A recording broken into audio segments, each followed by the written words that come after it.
Job 101.1 WJRR, Orlando's rock station. Lynch and Taco, good morning.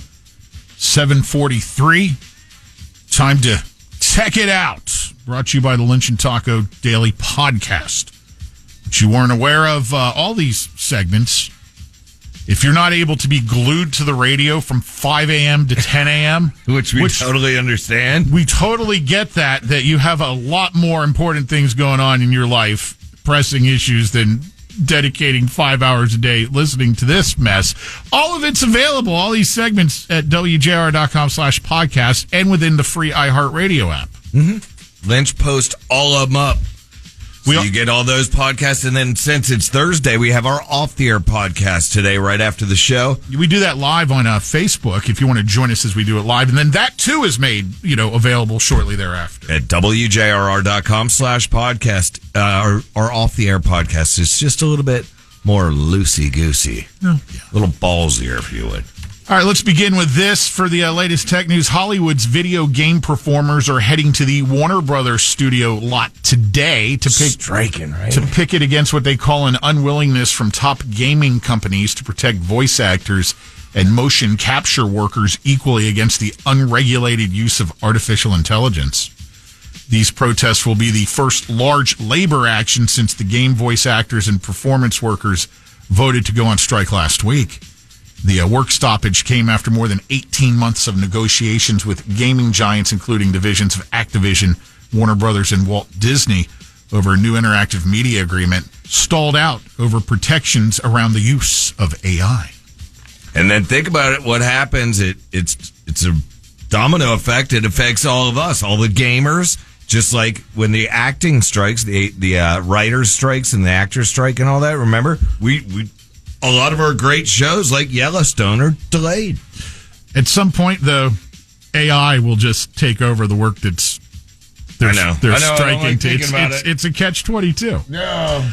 Washington, D.C.'s Attorney General has sued StubHub, accusing it of deceptively hiding mandatory fees and failing to properly explain what they're for until the end of a burdensome checkout process.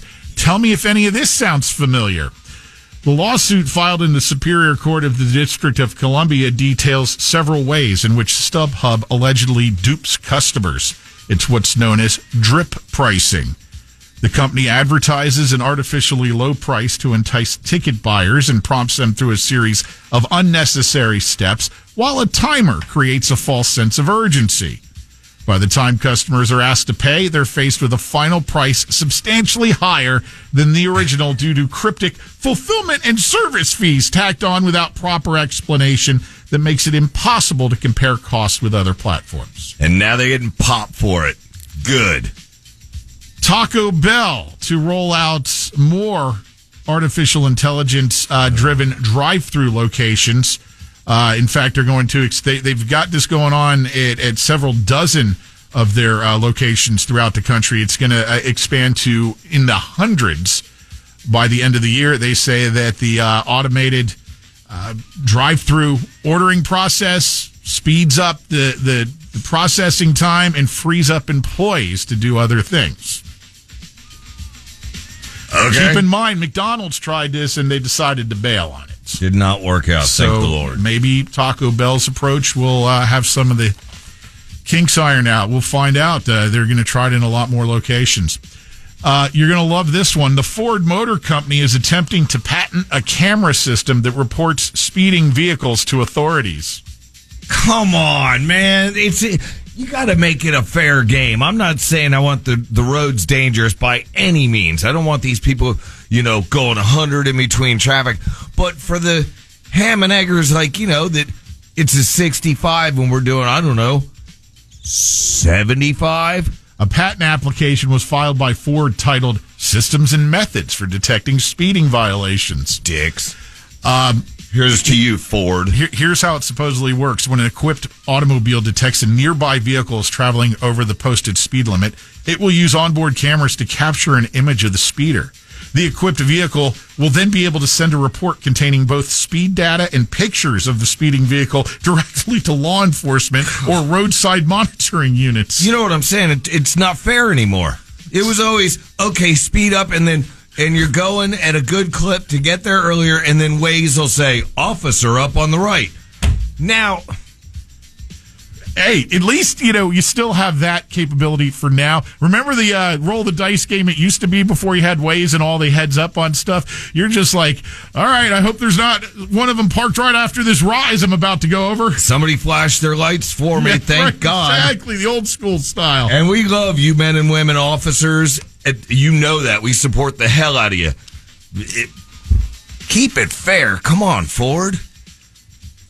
Amazon is going to have to recall more than 400,000 dangerous products. Regulators found that Amazon is responsible for defective products sold by its third-party vendors, which include flammable pajamas, faulty carbon monoxide detectors, and hair dryers that could electrocute you.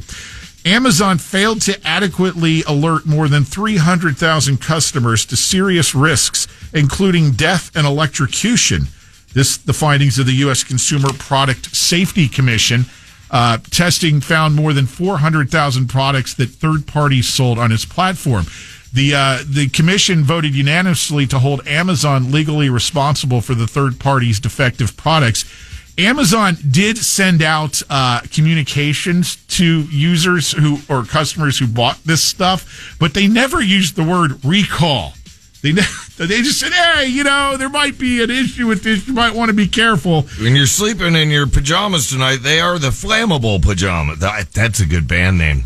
Hey, thanks for coming out with flammable pajamas. Amazon is scrambling to devise a plan to see 3 band members up there in pajamas just jamming. Oh, yeah. All right, outdoorsy types, if you like to hike, there's a new product. I don't know how you say the name of this company. It's cool. Forgive me if I'm botching it. Arc'teryx. From the Arctic company, Arc'teryx. I'm guessing. Arc'teryx is the company. They've partnered with another company called Skip, which is a spinoff of Google's X Labs, to bring technology to leisure time. Introducing the new powered Mogo pants, short for mountain goats.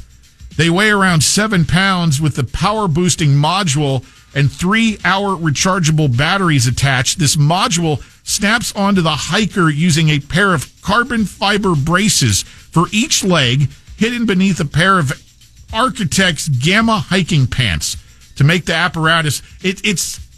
So you're giving me heavier pants, but making them work better. But make you feel 30 pounds lighter because think e-bike for pants. Oh, okay. This is a motorized thing. It's a walk assist instead of a pedal assist. Right, hike assist. Yeah, exactly. It's a hike assist for you. Now, if you want to get on the bleeding edge of this, early birds are going to be able to get these pants for the low price of $4,500. Goodbye. Before the $5,000 retail price goes into effect when they're. Or, I don't know, you could just put on your hiking boots and go hike normally. The CEO of computer accessory company Logitech has an idea that he's putting forth for something called a forever mouse. It would be the last mouse you ever have to buy, but it's going to come with a subscription for all the updates and stuff. You're going to. How long does a mouse last? How many mouses have you had to buy?